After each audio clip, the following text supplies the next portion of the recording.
Europe is called the Old World. However, it is not because the continent is older than the others.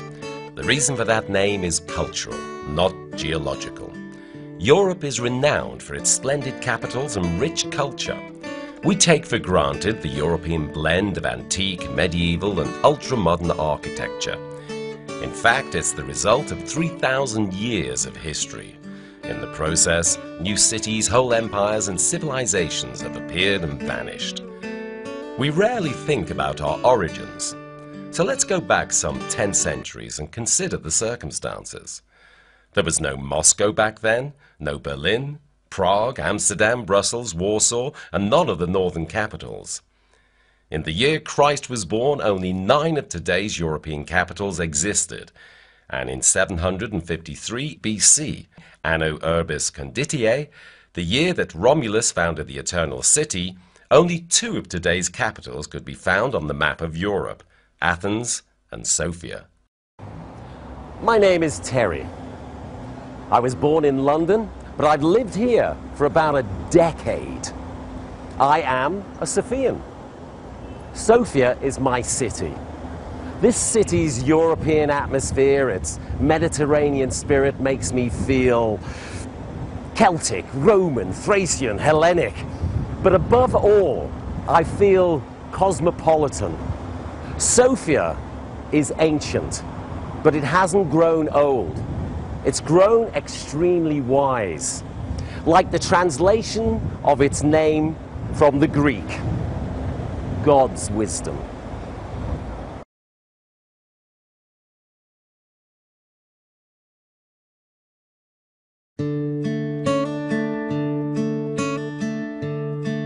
I've invited Maretta, a friend from Denmark, to visit Sofia.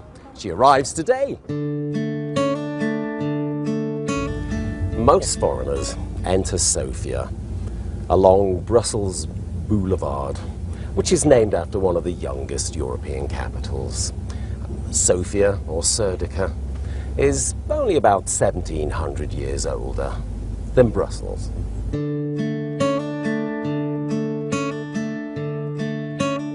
During the Neolithic period, 5,000 years ago, there used to exist 2 settlements in place of today's Sofia.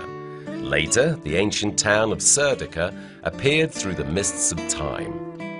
In the 4th century BC, the Macedonian army of Philip II conquered Serdica. Later, Alexander the Great governed it as well. We find proof of the city's importance in the fact that Ptolemy mentioned it in his treatises in the 1st century AD.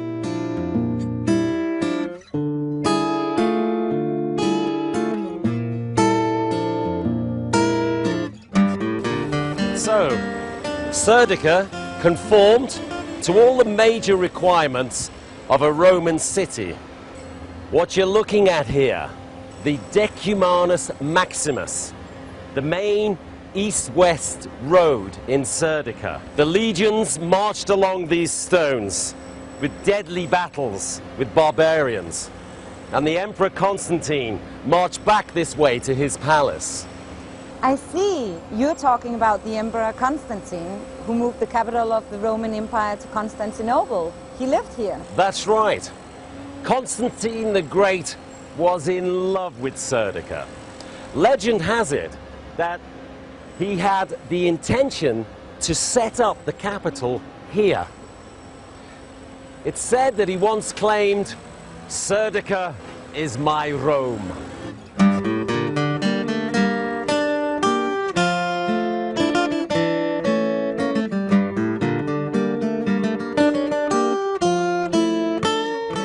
So, these are the remains of the old palace complex. It's also known as the Quarter of Constantine. These strange tiles are actually part of the building's heating system. I mean, we're talking 5th century here, you know, when the Romans were thrown out of London by the hordes of barbarians coming from the east. Let me introduce you to the archaeologist Todor Chobanov. This is Maretta. Please, this way. Among the Roman emperors, Constantine was the most important for the development of Europe. In 313 AD, he issued the Edict of Milan, which stopped the persecution of Christians. Christianity became a recognized religion. Suddenly, the empire that had crucified Christ began spreading his religion. Constantine's favorite city became the seat of a bishop and one of the first cities in the world with Christian high officials. This is the oldest functioning church in Europe and one of the oldest in the world, the St. George Rotunda. It was already functioning in 326 AD when the Empress Helena founded and built a church on the Holy Sepulchre in Jerusalem. The church there was destroyed by the Muslims in 1009. The temple in Constantine's palace. It was built of red bricks at the beginning of the 4th century. There are 5 layers of frescoes preserved inside. The first one features images of flowers. It is a Byzantine layer from the 4th century. On top of it there are 3 layers with Bulgarian frescoes. Angels from the 10th century form the Ascension of Jesus, from the 11th to the 12th century, and a Cathedral, portrait of a bishop from the 14th century. The 5th layer features Ottoman designs from the time when the temple was used as a mosque. In Sofia, the town plans from Roman times are preserved even today. The presidency building rises above Constantine's complex. Across the street is the building of the Council of Ministers. This remains the place where all power is concentrated. Next is Decumanus Maximus. Today, the main Roman road merges into the prestigious Bulgarian street, Vitosha. And where now stands the imposing Court of Justice building, there used to be the Roman Forum. Up until the 9th century, Serdica remained Roman or Byzantine. The Byzantine Empire is a literary concept. It was first used in Europe in the 16th century to denote the Eastern Roman Empire. Serdica first became a Bulgarian city in 809, during the rule of Khan Krum, and was renamed Sredets. It was from the Bulgarian lands that the most popular pre-Christian cults started, the cult of the horseman, widely spread during the rule of the Roman Severan dynasty. It was during the Severan reign that the fall of the Roman Empire began. These emperors laid the foundations of the future bureaucratic military and monarchy, which replaced the Roman Republic. The horseman is a symbol of substituting the polytheism of antiquity for the cult of one image, one cult, one emperor. Now these votive tablets, they're found all over the Roman Empire, from Britain to Syria. But here, archaeologists found massive numbers of them in a very limited area, which means the cult originated here.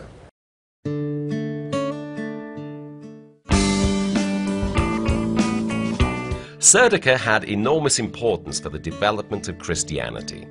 The St Sophia Church is one of the most significant temples in the city.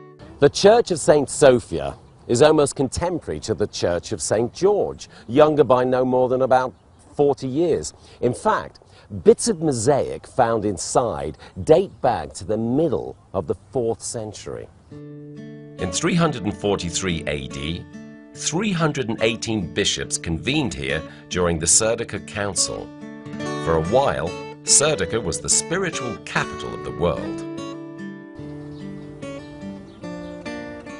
You know, there are not many places in the world where there are so many saints gathered together. Come on, let me show you.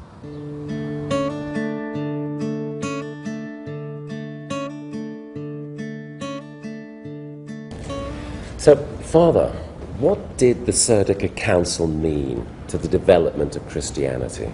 The initial intention was to hold an ecumenical council here, where the hostile bishops of the East and the West would reconcile.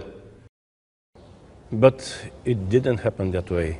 During the Serdica Council, the first version of the Nicene Creed was ratified.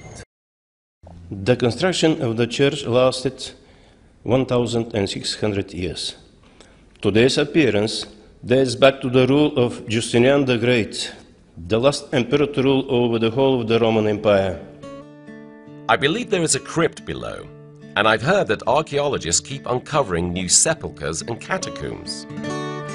During the Serdica Council, the bishops exculpated Saint Athanasius the Great, who had previously been dethroned as Bishop of Alexandria. Most probably the church was initially intended as a cemetery, but during the Second Bulgarian Kingdom it received the status of a bishop's cathedral. With respect to architecture, it resembles the St. Alexander Nevsky Cathedral. Which is where we're going next.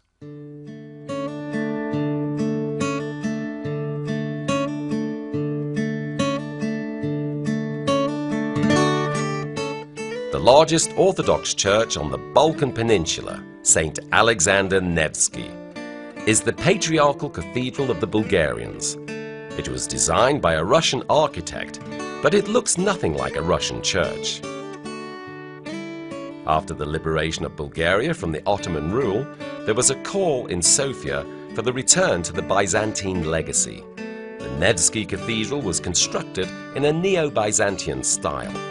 The central dome and the bell tower dome are slated with pure gold.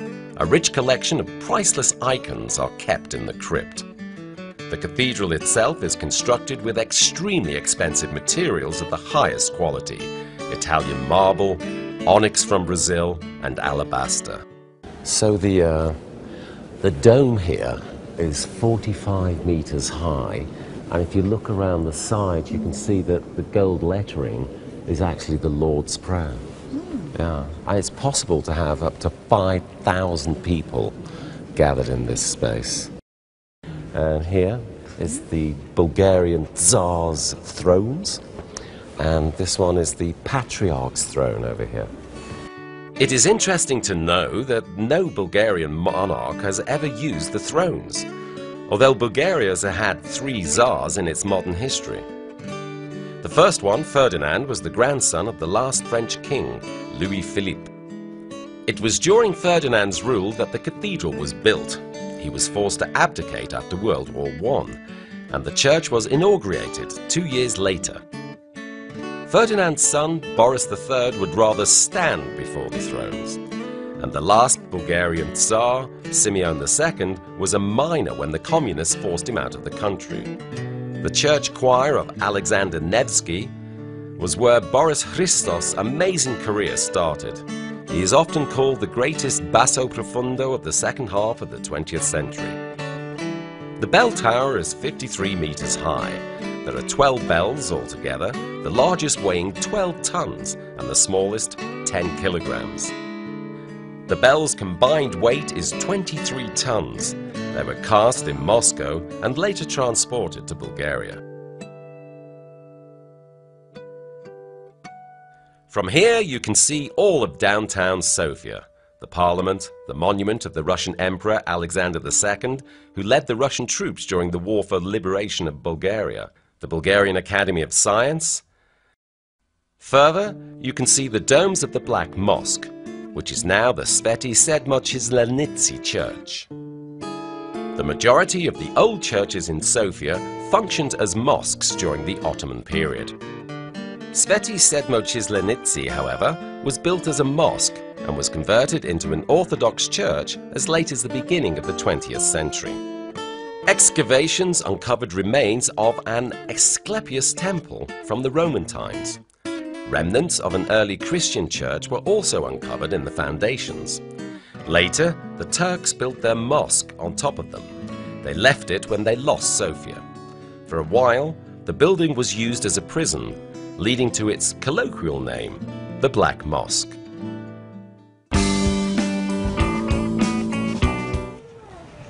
So here, in Bojana Church, there are Bulgaria's most famous frescoes.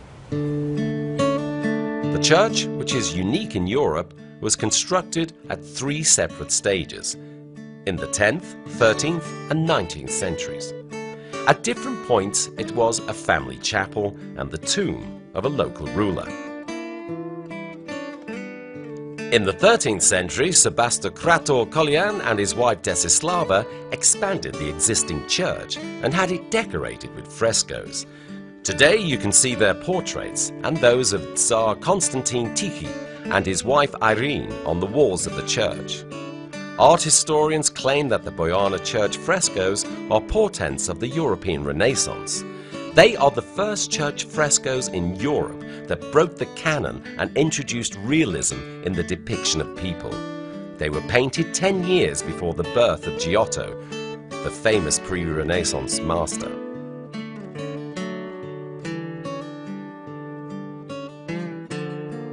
Well, we're going to the peak of Vitosha, and it's called Cherny Vruk, and it's the same height as Mount Olympus.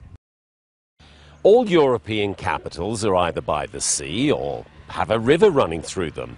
Sofia is unique because it's situated at the foot of a mountain, Vitosha. It reminds me a lot about the Holmenkollen in Oslo, but this is much bigger. Now, this hut here is called an Aleko. It's actually named after the famous Bulgarian writer Aleko Konstantinov. And he was the man responsible for starting organized tourism here in Bulgaria at the end of the 19th century.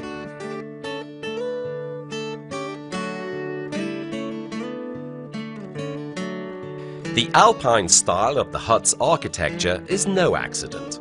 Many of the Bulgarian intellectuals studied at the most prestigious universities in Switzerland, France, Austria and Germany.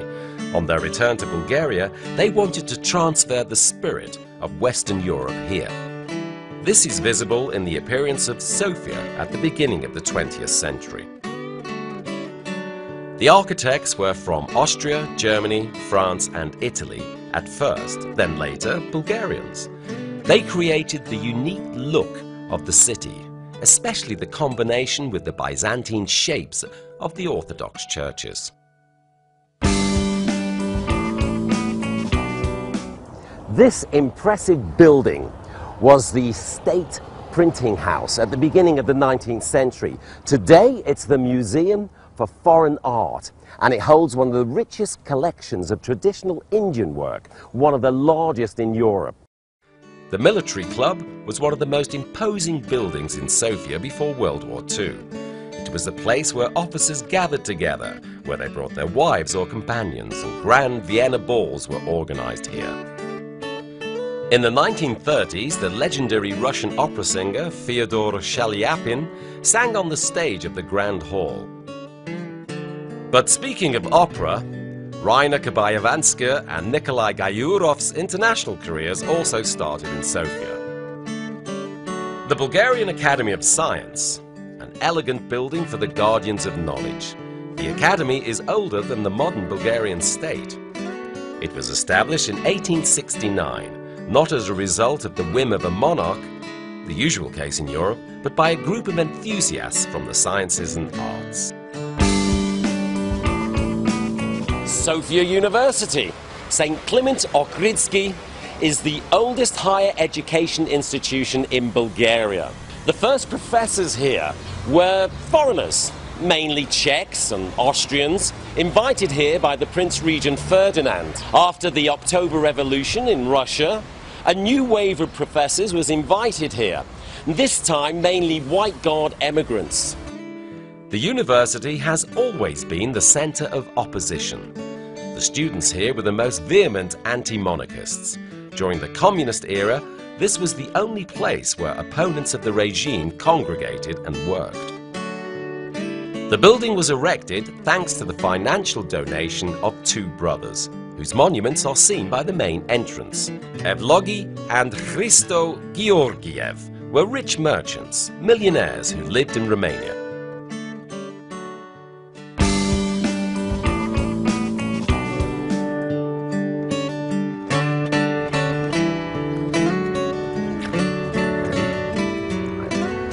Unique neo-Byzantine style of some of public buildings in the center of the Sofia is an excellent example of combining modernity with the legacy of the antiquity and the Middle Age. The baths, the market hall, the building of Holy Synod, and Alexandrovska University Hospital is a brilliant example of the revival of architectural tradition. 450 years after the fall of Constantinople, a vanished empire was rebuilt not as political entity, but in spirit. The majority of these buildings were designed by the distinguished Bulgarian architect Petko Momchilov. Only 28 years old, he won a competition against Gustav Eiffel. The project for a bridge in Budapest was later commissioned to Eiffel, but the outcome of the competition was nonetheless an indisputable recognition of the young Bulgarian. In the very heart of Sofia is the so-called Square of Tolerance. Within less than 300 meters, you can see temples from 4 of the world's major religions. Across the street from the market hall is the Vanye Mosque. It was built in the 16th century and was designed by the prominent Ottoman architect Mimar Sinan, the architect of the famous Selimiye Mosque in Odrin and the Suleiman Mosque in Istanbul. This is the Saffir Synagogue. It's the 3rd largest in Europe after the ones in Budapest and Amsterdam. It was built using the design of the Vienna Synagogue. Unfortunately, the original temple was destroyed by Nazi troops. The Catholic Cathedral of St Joseph. It's a new building, but it's located in the place of the old cathedral, which was destroyed during the World War II bombings. Pope John Paul II personally laid the cornerstone of the new cathedral in 2002. The remains of the canonized Serbian king Stefan Milutin are kept in the Orthodox Sveti Nedelja Church. The body of the saint is preserved intact, and every year the priests of the church dress him in a new set of clothes. They cut the old clothes into little pieces and give them to the believers as sacramentals. Sofia remained Roman even after the fall of Rome, Byzantine after the fall of the Byzantine Empire. The city preserved the spirit of the vanished civilizations, even after the metropolises were gone, after the empires were no more. The Church of St Sophia in Istanbul was turned into a mosque. The descendants of the ancient Hellenes and Romans in Constantinople were gradually assimilated by the aggressive Ottoman culture, but St Sophia was preserved here. The people here adapted more easily. They retained the legacies from antiquity in the Middle Ages and managed to extract the best from every conqueror. And this continued for over 3,000 years. The city never ceased thriving, even for a day. Its progress was never interrupted. Rome has 2 histories, as Rome of the Caesars and Rome of the Popes. Constantinople was once the capital of the Vasilius, later of the Sultans, without any continuity between them. Sofia, on the other hand, is at the same time a city of Thracians, of Caesars, of Vasilius, of Sultans, of Czars, and of the modern world. Everyone leaves their mark here, building upon the previous heritage without destroying it. This is the National Theatre. It's one of the most brilliant examples of European architecture. It was designed by Austrian architects, and it's been thoroughly reconstructed twice. You know, it looked quite similar to the theatres in Zagreb and Graz. That's right. The Viennese architects, Fellner and Helmer, they created some of the most impressive operas and theatre houses in the whole of Central Europe. Come on, let me introduce you to my colleague. Yeah.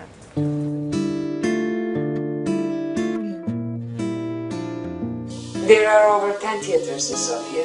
In Theatrical and Film Academy, we study Stanislavski's system, but we often break the canon.